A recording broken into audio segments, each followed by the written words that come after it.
I woke up at 2 a.m. to the sound of someone whispering. It sounded like my husband and daughter talking. Curious about what they were discussing, I pretended to be asleep and listened in. We'll put this in Mom's breakfast tomorrow. It's medicine to make her feel better. Really?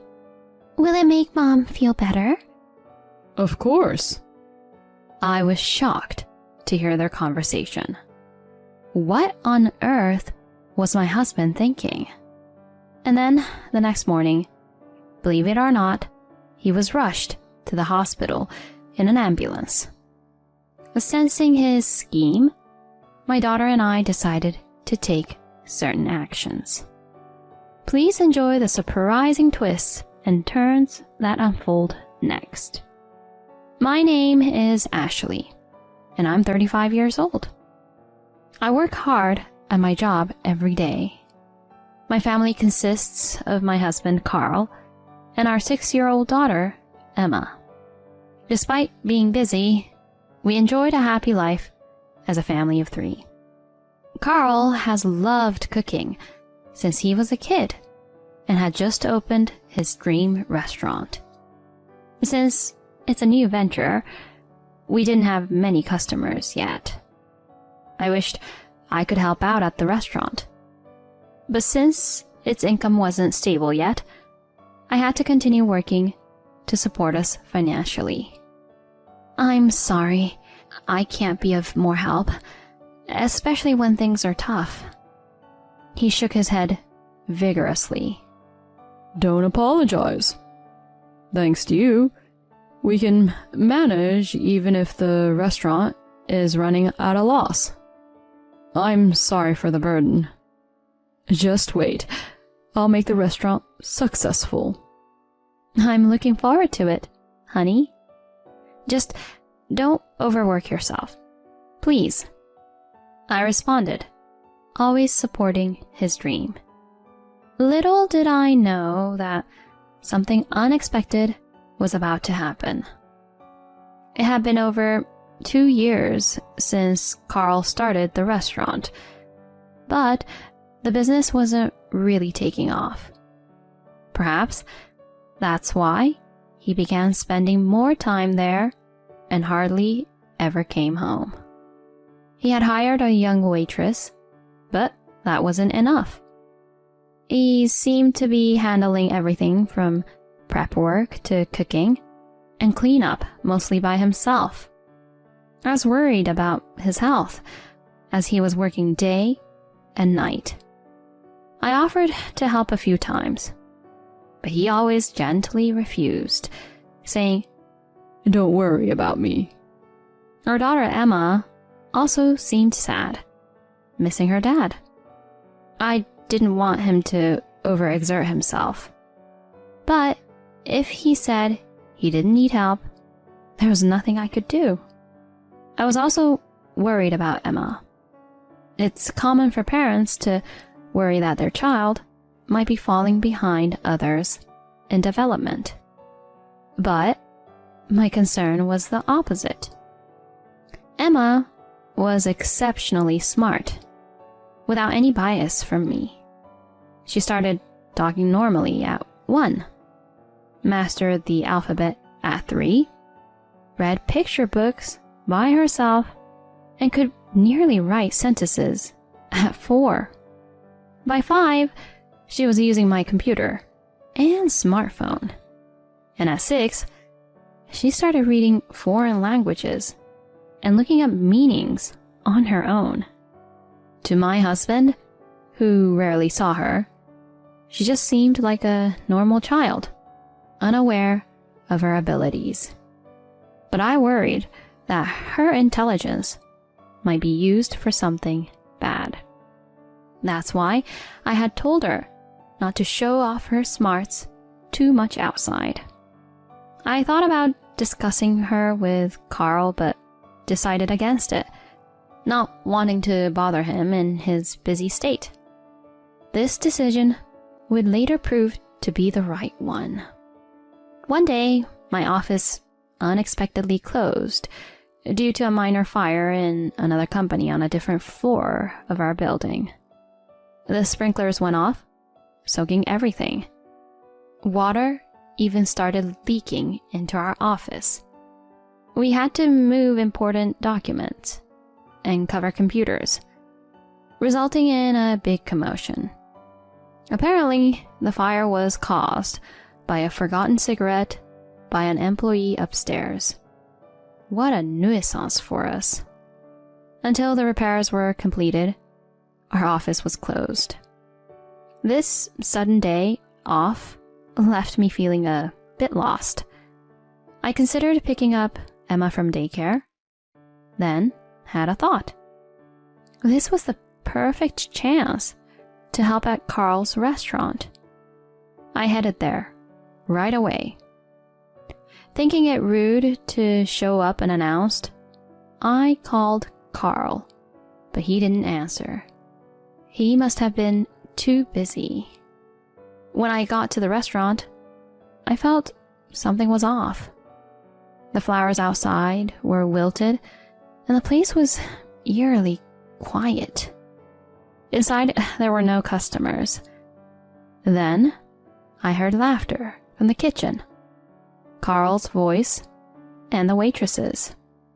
They seemed to be having a great time. I couldn't quite explain it, but I had a bad feeling, like a woman's intuition. Peeking into the kitchen, I saw Carl and the waitress goofing around, too close for a boss and an employee. He was touching her cheek, almost ready to kiss her. I couldn't help but call out, "Hey, what are you two doing?" He turned to me with a startled look, his face turning pale, and quickly stepped away from the waitress.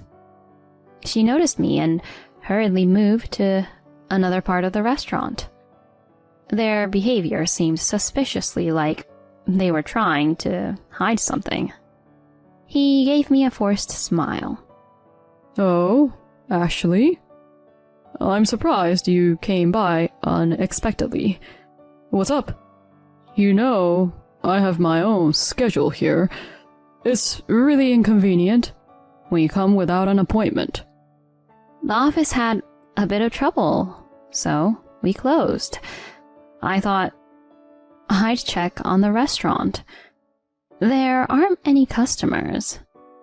I thought you were busy since you didn't answer your phone. Well, customers usually don't come until lunchtime. It's pretty slow around this time. I didn't notice the phone ringing. He looked uncomfortable, his eyes darting around. I had a lot I wanted to say to him, but I had planned to help out, so I tried to do just that. But he said, It's okay. We have enough help. Customers will be coming soon. And practically pushed me out of the restaurant. His strange behavior left me feeling uneasy. Later, I waited at home for his return, but he never came back that day. After putting Emma to bed, I stayed up, waiting for him. The next morning, Carl sneaked back home early. I caught him trying to slip into the living room and called out from behind, "Welcome back. You're being awfully careful just to enter the house." Whoa. You're awake? I thought you'd be sleeping. He avoided eye contact with me the whole time, looking pretty awkward. Annoyed, I confronted him about his shady behavior with a waitress at his restaurant. "What's the deal with the waitress you hired? You two seemed pretty cozy. And yesterday, you were about to kiss her, weren't you?" Hey, don't talk nonsense. She's just an employee. Yesterday, she said she got something in her eye, and I was just trying to help her out. I didn't believe a word he said, but without proof, I couldn't press the issue further. So I apologized. Seems like I misunderstood. Sorry about that. Changing the subject, I asked about the restaurant. His expression turned serious. To be honest, the business is struggling. We're not getting enough customers and are operating at a loss. If this continues, we might have to close. I'm planning to talk to the bank about a loan. Hearing this, I felt disheartened. His restaurant wasn't doing well, and we were already cutting corners everywhere.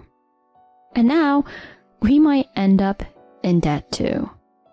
Despite my gloom, I had to stay upbeat in front of Emma, our daughter. Then one day he suggested, Let's go on a family trip. Looks like we might get the loan from the bank. I think we can take a break and make some great memories before things get busy again. Indeed, we hadn't been out much due to the restaurant's troubles. Hearing about the trip, Emma was even more excited than I was. Thinking it'd be a nice break, I agreed to the trip. Our relationship had been strained lately, so maybe this could mend things. So, we set off on a 2-night, 3-day family trip. The first day at the amusement park was fun. Emma was happy. Carl was smiling, and even I managed to enjoy myself, putting aside my troubled thoughts. After a full day at the park, we stayed at a nearby hotel. It was spacious, and the dinner was lavish. Relaxed, I fell asleep, talking to Emma about what we should do the next day. At 2 a.m., I suddenly woke up to Carl and Emma whispering. Curious about what they were discussing, I pretended to be asleep and listened in. Listen, tomorrow we'll put this medicine in Mom's breakfast. She's been so tired from work, right? This is a nutritional supplement. Mom will get better? Yay! But why keep it a secret? Just tell her it's a health supplement. This medicine needs to be taken in large amounts. She wouldn't like that, so it's kind of a surprise. She'll be happier if it seems like a gift from you. Once she's better, we'll tell her it's a health supplement. Their suspicious conversation made me tense. Any health supplement that needs to be hidden doesn't sound legitimate. What was he planning? Pretending to sleep, I heard his snores. Then Emma whispered, Mom, you're awake, right? Confused, I sat up. She handed me something. I want you to see this. Through her, I learned about his scheme. He had betrayed us. That jerk. The next morning, we began eating the fancy breakfast prepared in our room. Despite its delicious appearance, I couldn't taste much due to my nerves. Emma happily munched on her bread, exclaiming, This is so good. Carl smirked as he watched me eat. What's up? I asked. He just smiled, saying, Nothing. He probably thought his plan was working. Just you wait. About 15 minutes later, he suddenly started suffering. He foamed at the mouth, writhing on the floor, scratching his chest. He collapsed. I called for help, saying, My husband has collapsed. An ambulance rushed him to the hospital, where a stomach wash saved him. The doctor said he had ingested a certain drug, meant for animals, not humans. The doctor wondered where he had gotten it. Later, in his hospital room, Carl looked utterly confused. Ashley, aren't you feeling sick or nauseous? No, I'm perfectly fine. How can that be? Emma, what happened to our agreement? Carl, now desperate, confronted Emma. He couldn't even bother coming up with excuses in his state. She smiled sweetly and said, Mom's full of energy, so she didn't need the supplement. I put it in your food instead. But you lied, Dad. Instead of getting better, you ended up here. What? He was shocked. She knew from the start that the supplement wasn't really for nutrition. I managed to figure out that the pills weren't for humans, but I didn't know exactly what they were.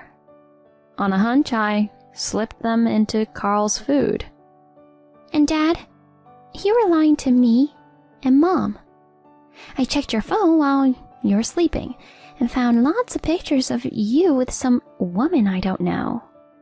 That night, she had handed me Carl's cell phone. She'd figured out his password from his notes. The phone was full of pictures and him and his mistress, some in their underwear, others hugging tightly. There was no denying it. He had been cheating with the waitress at his restaurant. Just a colleague. Huh.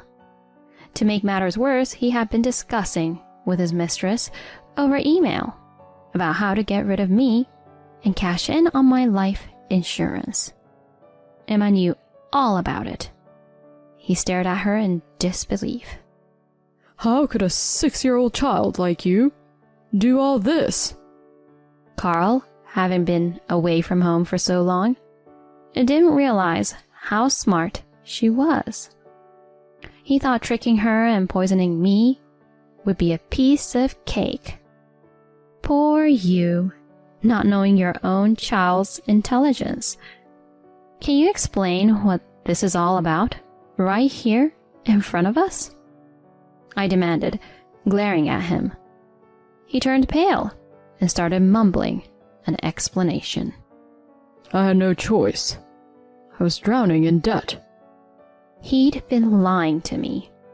His restaurant had been deserted, not just during lunchtime, but always.